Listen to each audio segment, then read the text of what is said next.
You know, anti-heroes are kind of a funny thing, aren't they? And they kind of have a bad name for themselves these days. And that's mostly due to one studio in particular. But despite this, I don't think that movies about anti-hero-like characters are necessarily a bad or undoable thing. I mean, Venom was a somewhat workable attempt at it. You could say at least that much. And you'll even see in a lot of the modern superhero origin stories that they go through specific character arcs and changes from a much darker and less heroic figure to becoming the hero by the end of the film. But if there was one movie out there that fails at this so badly that it feels like the writers put less than a day's work into it, it would be Morbius. I want Morbius, not less. Are you sure, Bius? I guess. Despite all the memes, the information, and just everything else surrounding the film, it has a serious problem when it comes to being an anti-hero film. And that's where I feel like this film fails the most. And really for one reason, and it has to do with the characters of Michael Morbius and Milo, and the character dynamic they share. So to put it bluntly, here's how an anti-hero movie should work. Throughout the film, you really have a heroic figure go to more of a villainous character, or vice versa, from a more villainous character to heroic. And you put in the work to show how they change through both sides of the spectrum. Whether you want them to be a more heroic or villainous character by the end of the film, you have to put them through change and character arcs and tons of different things.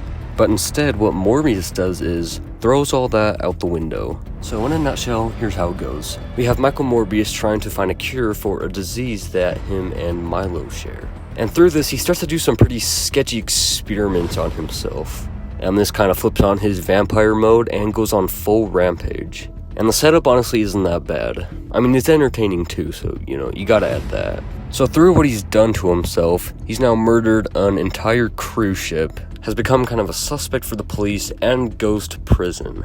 And all of this begins to foreshadow the much darker character that Michael Morbius becomes. Or would have become. And that right there is the biggest problem with this movie. You see, once we establish that Michael is kind of dangerous, and he's killed people, and he goes to prison, suddenly we find out that Milo has also taken the serum, and now everything that we set up for Morbius now goes over to Milo. And suddenly Morbius is no longer the villain. He's the hero. Okay, and first a careful note. The problem isn't that they do this, that they change Michael from kind of this much more villainous, darker character to a hero and then make Milo the villain. The problem is how quickly it shifts over. In just an instant, Michael goes from this kind of dangerous, rampaging monstrosity suddenly to the hero, because we suddenly found out there's someone worse than him. And this is something you see a lot of, especially with movies based on villainous characters, where they have to try to frame them as kind of this anti-hero, or really just not the villain that we all thought they were. And we all know how great that works. The problem with Morbius is that it has this very sudden anti-hero shift. Throughout the film, Michael starts becoming this kind of more villainous monstrosity when suddenly Milo is now the antagonist of the film, and the roles are just completely swapped uno reverso in a split second. And the more we progress through the film, the worse it gets. Somehow it gets worse. So now that Morbius is this established hero, we have to make sure that he does hero deeds and doesn't kill people. Like that problem we established early on in the film. Yeah, that's just gone. If they wanted by the end of the film him to be able to control it, that's fine, but this is not the case. It just happens in a split second when he becomes the hero of the film. When he has to stop Milo, he can just somehow suddenly control his power. He no longer has to take artificial blood or real blood. He's just got a hang of it. And that's not how anti-hero movies work. That's not how character or character development works. Had the film taken its time to develop Michael and to show his three-dimensional character and how he changes, how he goes from being a monstrous psychopath to learning to control his new abilities, I can guarantee the final product would have been way better. But obviously that's not what they did.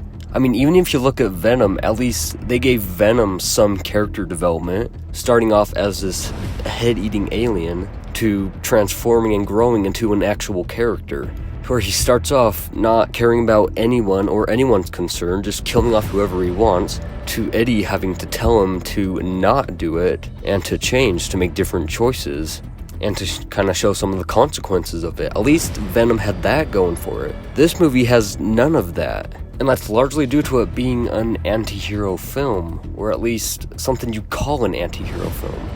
And it's funny because a lot of superhero films about the hero do this way better. For example, look at the first Iron Man. The character of Tony Stark starts off as a narcissistic, self-centered billionaire playboy who really only cares about himself. And then throughout the film, he grows, and he grows to be a better character by making it right. And by the end of the film, he's the hero.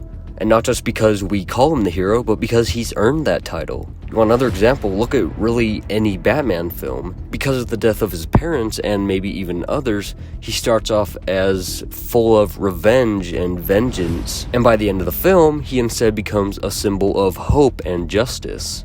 And it just absolutely baffles my mind why the guys over at Sony, and really just every other studio doing movies like this, why they can't just figure it out, just put in the work and do it. That's ultimately one of the big reasons I think Morbius was just a huge disaster of a film. Despite how entertained I was and how much I appreciated the darker elements, this just really killed the film for me. And so if you're going to take anything away from this film, let it be awareness of this anti-hero shift and make sure you do it right.